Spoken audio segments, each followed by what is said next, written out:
तुम अपने माँ बाप को पूरी तरह जानते भी हो?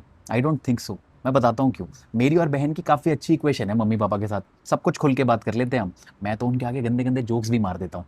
वो लोग बड़े स्पिरिचुअल से हैं, सुबह 4 बजे उठते हैं मेडिटेशन के लिए, प्याज लहसन भी नहीं खाते। बट अगर मेरा दारू का प्लान हो तो उनको आराम से बता सकता हूँ। अब मैं खुद बुढ़ाऊ हो गया हूँ और दारू के प्लान्स बनाता ही नहीं हूँ, वो बात अलग है। बट पॉइंट ये नहीं है। पॉइंट ये है कि माँ बाप के साथ इतना ओपन होने के बावजूद मुझे उनके बारे में वही सब पता है जो मैंने थोड़ा बड़ा होने के बाद देखा और समझा है। बचपन की कुछ कहानियां सुनाई हैं दोनों ने, बट बस कुछ कहानियां। मेरे कजन्स के हिसाब से तो मैं भी एक 30s वाला अंकल हूँ जो उनके दारू के प्लान्स पे पानी फेर देता है। फिट होना है बोलता रहता है पर कुछ करता नहीं है, और नए करियर का रोना रो के रिलेशनशिप से भागता रहता है। उन्होंने नहीं देखा ना मेरी पीक जवानी वाला वर्जन, जो जब पार्टी में जाता था तो सबको नचा नचा के थका देता था। ऐसे पैग बनाता था कि बड़े बड़े पियक्कड़ उल्टी मार देते थे। और 12 घंटे ट्रैवल करके आधे घंटे के लिए गर्लफ्रेंड के साथ एक कैफे में बैठने चला जाता था, क्योंकि गर्लफ्रेंड ने बस इतना कह दिया था कि तेरे साथ पिज्ज़ा खाने का बहुत मन कर रहा है। जो मुझे पिछले 2-4 साल से जानते हैं उनको क्या पता ये सब। और बिल्कुल वैसे ही मैं भी अपने माँ बाप को मम्मी पापा बनने के बाद वाले वर्जन से जानता हूँ ना, उस वर्जन से नहीं जो मेरे पैदा होने से पहले था।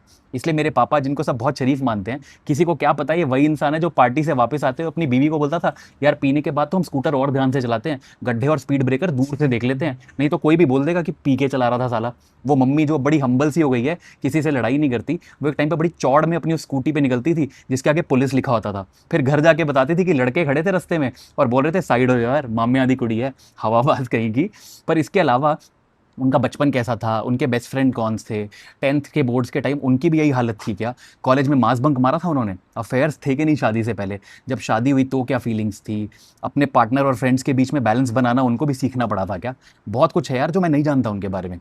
आज उनकी एनिवर्सरी है तो एक गिफ्ट दे रहा हूँ उन्हें, एक जर्नल है जिसमें क्वेश्चंस हैं उनके चाइल्डहुड के बारे में, उनकी स्कूल लाइफ के बारे में, उनकी टीनेज के बारे में, वो करियर में क्या बनना चाहते थे उसके बारे में, शादी से पहले और शादी की बाद की लाइफ के बारे में, प्रेगनेंसी के टाइम और बच्चे पैदा होते वक्त क्या फीलिंग थी उसके बारे में, सब कुछ। It's called mom your story matters, dad your story matters, Hindi में भी है। माँ अपनी कहानी सुनाओ, पापा अपनी कहानी सुनाओ। और ये कोई पेड ऐड नहीं है, बस उनके लिए गिफ्ट है, क्योंकि बहन और मैं ना हर साल कंफ्यूज होके माँ बाप के बर्थडेज पे और एनिवर्सरीज पे उनके लिए गिफ्ट ढूंढते रहते हैं। पर क्या पता सबसे अच्छा गिफ्ट उनसे उन्हीं की कहानी मांगना हो, उनकी लाइफ रिवाइंड करा के उन्हें वो सारी स्टोरीज याद दिलाना हो। मैं उनसे दूर रहता हूँ तो ये बातें पूछने का टाइम तो नहीं मिल पाता। बचपन से काफ़ी क्लोज हूँ लेकिन फिर भी उन्हें पूरी तरह नहीं जानता हूँ अब तक। जानना चाहता हूँ लेकिन।